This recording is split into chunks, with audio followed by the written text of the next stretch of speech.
Hello, everybody, and welcome back to the Educatedcollins Snap channel. How you doing? So today, we will be talking about Moon Girl Dino. So this is a very ubiquitous, very popular deck that you pretty much see every meta in some form. You can start playing it pretty early, and it just gets better as you get more of the core pieces. And it's just a deck you should always be aware of. You should know how it works, how to play it, so that even if you're not playing it yourself, when you do see it, you know what to play around. You know the numbers to be watching out for or calculating, and you have a good grasp of how this deck works. So without further ado, hope you guys enjoy. Let's get into it. So first things first, Moon Girl Dino. Name of the deck. What is it? How does it work? So the strategy is you want to be using cards that generate more cards, and that'll give you card advantage. It'll keep your hand full, keep your hand large. And the king piece of the deck, the Devil Dinosaur, you play those down, normally one or two, and that allows for huge power plays. So if your hand is full with a Dino on the board, Dino will give you 17 power, which is quite a lot for a 5-drop. So copying them and playing multiple of them can really be a very powerful strategy. So here we have a standard list. Nothing too crazy here. Quinjet and Aero being the pull 3 cards. But there's a lot of flexibility in Moon Girl Dino that we'll go over. I just wanted a list that looks easy to play, looks easy to pilot, makes a lot of sense. And we'll go over the key pieces. So key piece number 1, core piece, the Moon Girl. This sets up your double Dino and it fills your hand. So Dino being the key piece, if you have multiple of them, really makes sense, really helps this composition pop. And since it fills your hand, the dinos will be a lot of power. So very, very strong card in this composition. And supplementing the Moon Girl, we've got the Devil Dinosaur. This is your bomb. This is your engine. This is what makes the deck work. If you don't have Dino, I mean everyone has Dino, but if you don't have Dino in your draws, you're gonna struggle with this deck. You need to hit Dino if you really want to play this. Very easy for it to be 15 points or 17 points if you like play Dino on 5 and play card generation on 6. And next up, we've got Quinjet.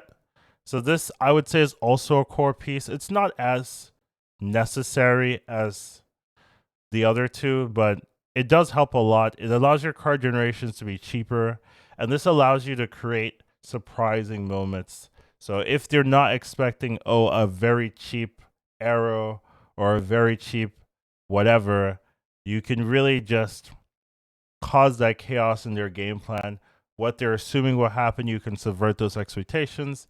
And it's just a very powerful card. It lets you play Sentinels for 1, which is really good. So there's a lot of value in Quinjet and what it does. So pretty good card. And Aero, initially in this current standard deck list, we're not running armor or Cosmo. And usually you want to have something to protect your dinos if you think they're going to attack them in some way with Shang-Chi. Aero gives you another avenue of protecting your dinos. Instead of going the Cosmo armor route, you can just move the threats away from that lane, and it opens up another win condition in case you don't hit the double dinosaur play. As well as Aero being very strong right now, very common in a lot of decks. This is a deck that can run Aero pretty well, pretty easily, not really struggling to fit it in. Now, some of the core cards are the card generation cards. So these cards add more cards to your hand so that you can use the cards to play more cards. But they just keep your hand full, keep your hand large. They let your dinosaur stay big. So this consists of Agent 13, Sentinel, Moon Girl, White Queen. There's obviously more card generation in the game, Asian Coulson's a very popular one. So these aren't your only options, but in the deck list, these are the ones that we picked. So how do we pilot this deck? You want to focus on keeping a large hand. That's really very important because your dinos are reliant on this hand size. So if you're just willy-nilly playing all your cards, not really focusing on keeping the hand large, then your payoff is not going to be impactful. Your payoff's not going to be strong. So you always have to focus on keeping the hand large. But there are locations that give you card draw, and you have to be still drawing cards. So don't overfill your hand, right? There's a location that'll draw you 2 cards. If you're playing all your card draw, you get those 2 cards, and you're like still playing your Sentinel. You want to be drawing those extra cards because you want to hit your key pieces. You want to hit your Dino, your Aero, these kind of things. So still focus on drawing, but don't overdraw. Keep your hand large, but not too large. If you have Moon Girl, you actually want to focus on only holding 3 cards. Because if you have 4 cards in your hand when Moon Girl's played, it'll double all 4 to 7 because the max hand size is 7. And then since you have 7 cards, you're not going to be able to draw that extra card. So optimally, if you can help it, you want to have 3 cards when Moon Girl's played. So you go to 6, and then you'll draw your 7th card at the beginning of the next turn. So that's really how you want to focus it. So if you have Moon Girl, you don't have to focus on keeping your hand too large. That's where you can fix your curve and play all your cheap cards. But if you don't have Moon Girl, then you want to have 5, 6 cards in your hand and not really worry too much about that 3 card advice there. So Sentinel's very good card generation. It just fills itself every time you play it, and these can be spammed. So you have to take care not to overdraw. If you have like Quinjet on the ground and you're playing Sentinel every turn, it can sometimes be easy to just have too many cards, especially if you have Moon Girl, you're trying to have that 3 hand space and the Sentinels and the Moon Girl, right? It's very easy to have too many cards that way. So there's a lot of low cost cards in this deck. The Iceman, the Nightcrawler, these can help fix your hand size pretty easily. If you need that room, you're just okay, I'll just play all my cards down, things like that. So that can be pretty easy. And always keep in mind there's locations that can mess with you as well. So be willing and ready to utilize the cards you generate from Agent 13 and White Queen. So Agent 13, you get a random card. That could really throw your opponent from a loop. They're not really going to be expecting those random cards. And White Queen gives you information, lets you know what your opponent has, and also gives you the option to play those cards against your opponent. Usually those cards tend to be good. They tend to be bombs. So if you know they have a bomb, you can play around their bomb or use their own bomb against them, that kind of thing. So it can be really nice. But you got to make sure it makes sense. Don't just play these cards because, oh, I got an Orca, let me just play that. No, if it doesn't really make too much sense to be playing the cards, don't play them. But if they do work, if they have a good effect for the gameplay, make sure to utilize and keep your opponent on their toes.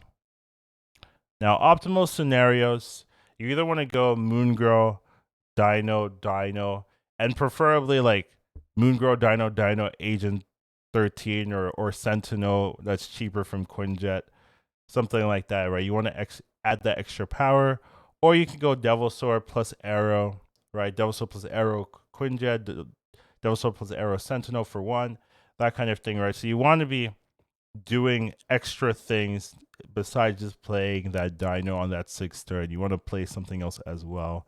Or you can go Dinosaur on 5 and then Moon Girl on 6 to fill up the hand and make that Dino really big. So you could do something like Sentinel plus Moon Girl, fill the hand. That could also work.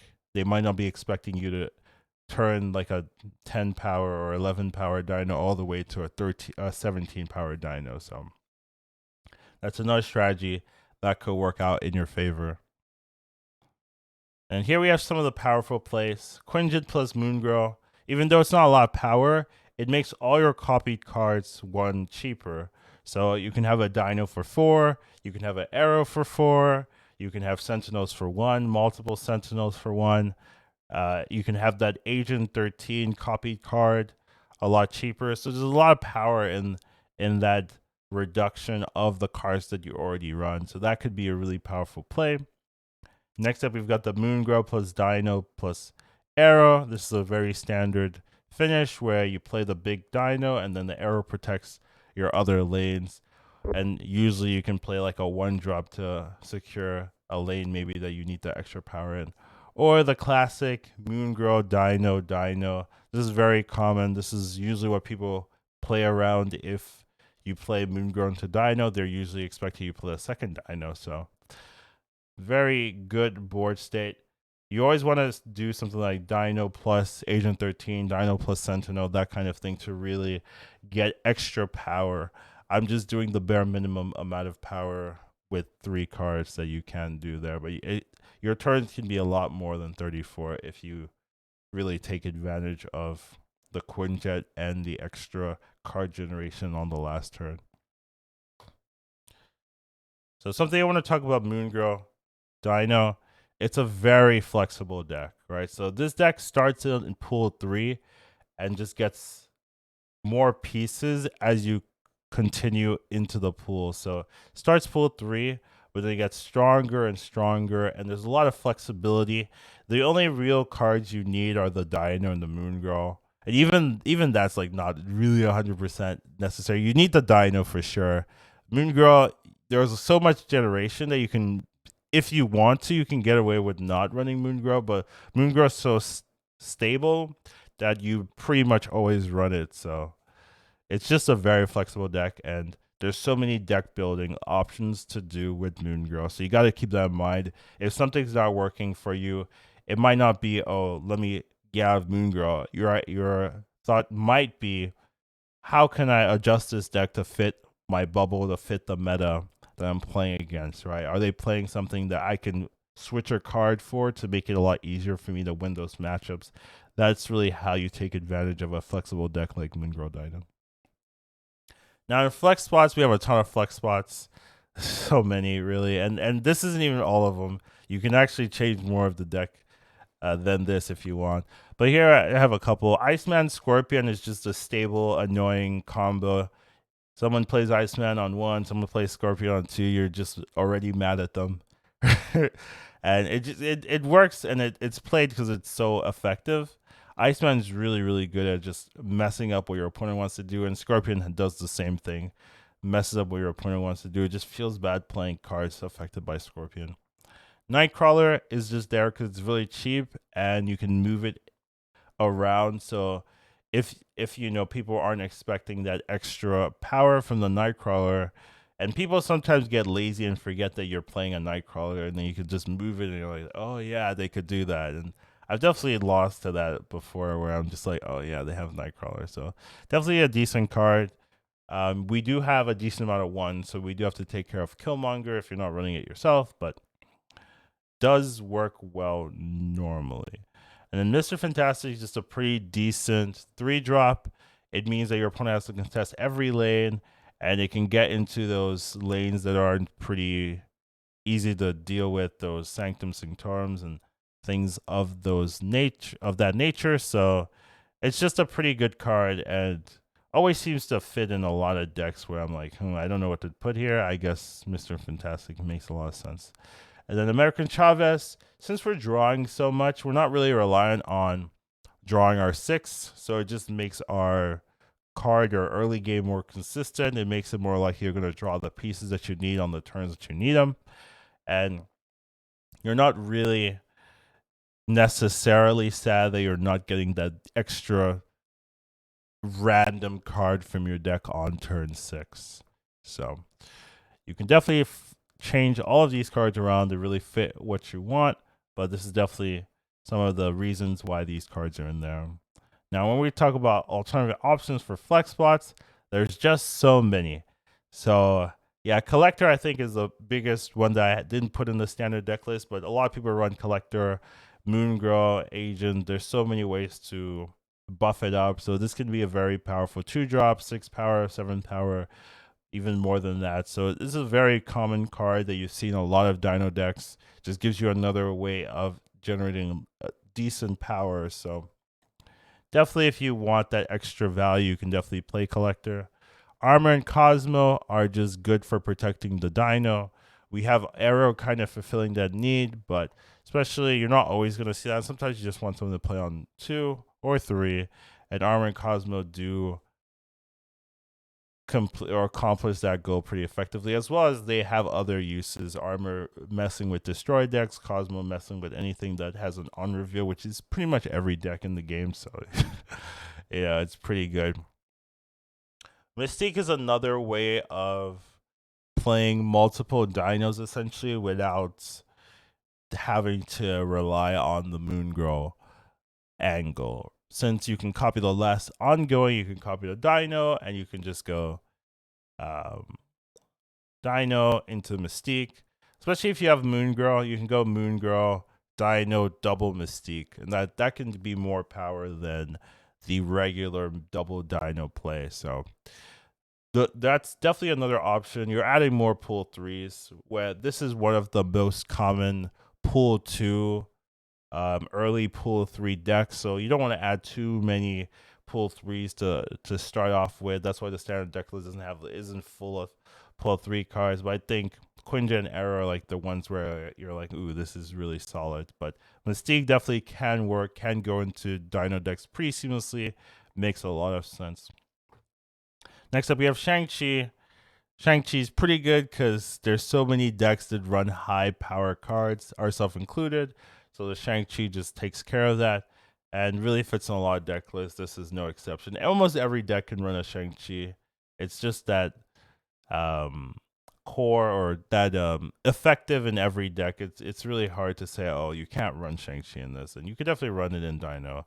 Cable's another card generation card, but usually falls off a little bit since it's not really doesn't really have that large base power. If this was a 2-3, this would be very, very played. But 2-2 does have that weakness. But the information you get from Cable is really strong, and especially works well in battle mode or tournament structures. So definitely a card you can play, and does have that benefit of messing up your opponent's game plan by stealing a core piece.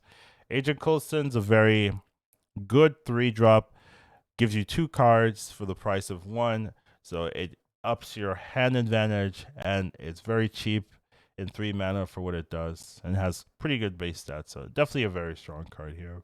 Shang-Chi. Oh, I have Shang-Chi twice. Well, let's ignore that. Moving on. Zabu. Zabu works well in this deck list because you have White Queen, you've got Moon Girl, you can add a Shang-Chi, you can add an Enchantress.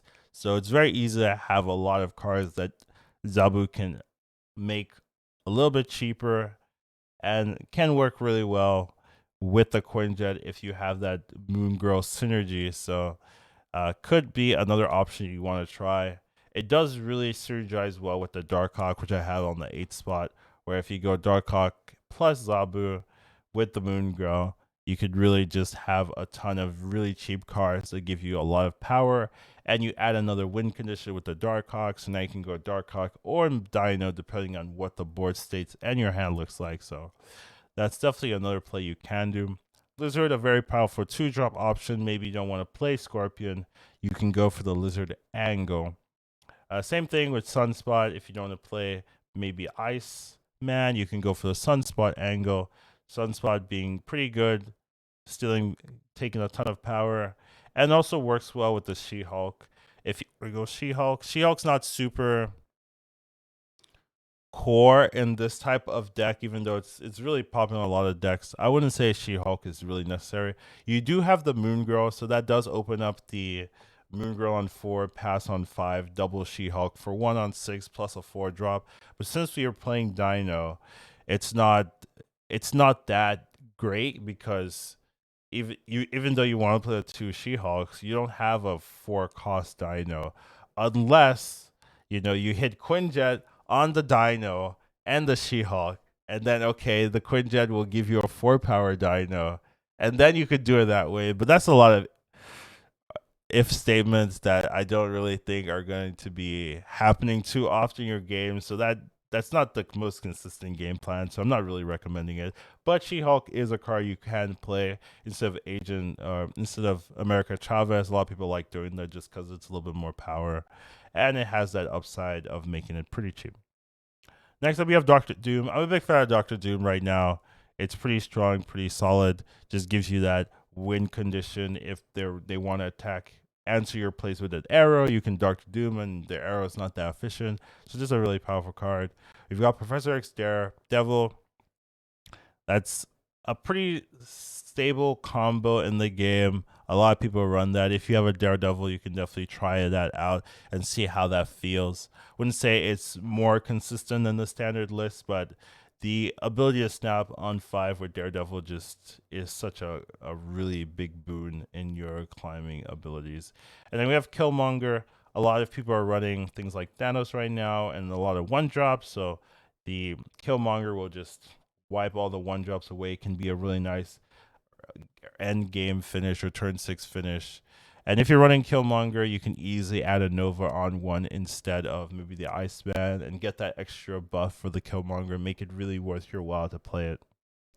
And then there's still a little bit more. We've talked about Enchantress as well. It's the yin and yang of the Shang-Chi Enchantress. Then you have Mantis if you want more card generation. I don't really like Mantis because it's a 1-drop that gets killed a lot of the time, and it's not a consistent card generation. You have to like figure out exactly where they're going to play, especially on 1. That's really not that easy. So Mantis, not a big fan of, but if you do want the extra generation, it's a 1 cost, so not a big investment and can work out for you. Magneto is just a big 6 that a lot of people like to play, and it's not bad here either. You just play Magneto, you can move things around, make them mess up their math, and pretty effective card. And then Vision, just a nice 5-drop. You can do a Vision on 5, and then you get the Dino on 6, and they don't actually know exactly where you're going to play. So Vision does do that kind of work. And anytime you can play Vision, you can also play Captain Marvel. Even though I don't like it as much as Vision, I do think it serves the same purpose usually. Now for core card options, I will say you don't actually need any of those core cards. This deck is very flexible. So even though I have like Quinjet and Aero and like the core card discussion, you don't really need them. You could just run something else, use other synergies. So they're not that core. You don't actually need them. You can run the deck without Quinjet, it's perfectly fine. You can run the deck without Aero, it's perfectly fine.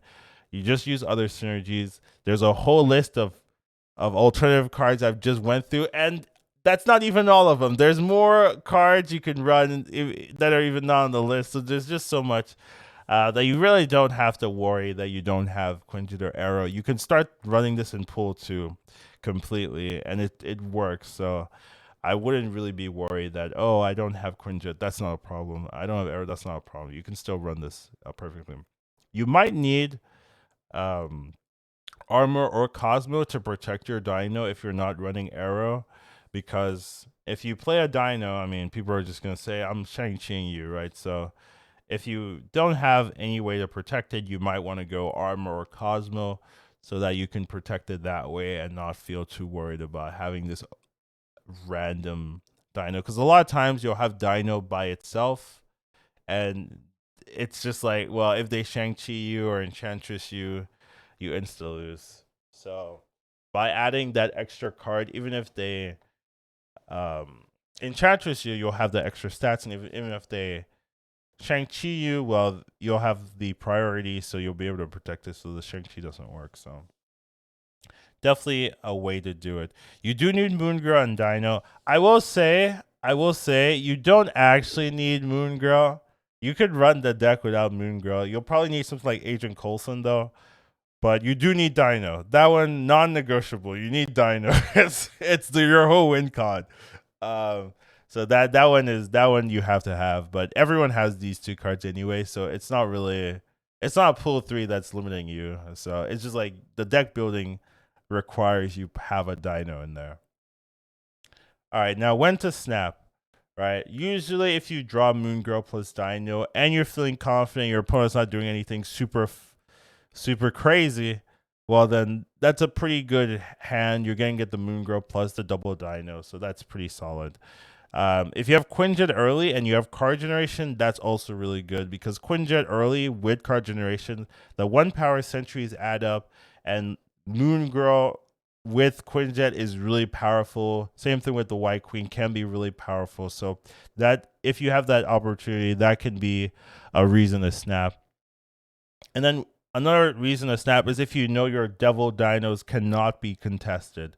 So let's say you're playing into like nowhere and they have nothing on there and you play the dino. You have a 15 or 17 power dino. They have like 2 power in that lane. Well, okay, they can't kill that dino, or easily generate like 13 or 15 power in that lane. So you know, like that lane's pretty much won, and then you have this extra dino, or you have the an answer for another lane. Well, that's an easy way to snap. So that's another way when you know, oh, this dino has won me this lane. I don't have to worry about it, and I can easily probably contest one of the other 2 lanes. Let's take advantage of that. Let's snap. So you definitely have to just be aware. Make sure you're thinking about the game. I would say at the highest levels, this is a thinking deck. It's not really brain dead. You do have to figure out what you're going to play, how you're going to play it. And every game can be different since you have the Agent 13 RNG, the White Queen RNG, right? It really changes how you want to maneuver with your cards every single game. So yeah, you do have to pay attention. But if you do, you realize, oh, they can't contest my dino here. This is definitely, you can definitely take that moment to snap. And some of the weaknesses of this deck, Shang-Chi, Enchantress, Rogue. Those are pretty common counters. Shang-Chi is like the weakness for like every deck. But Enchantress and Rogue also work really well into Dino since they are your big bombs, your win conditions are ongoing. The Enchantress can really completely stop that. And then Rogue can steal the stats, which is even worse. So you do have to be careful about that. And then the other weakness I would say is that you are just running a singular win condition deck.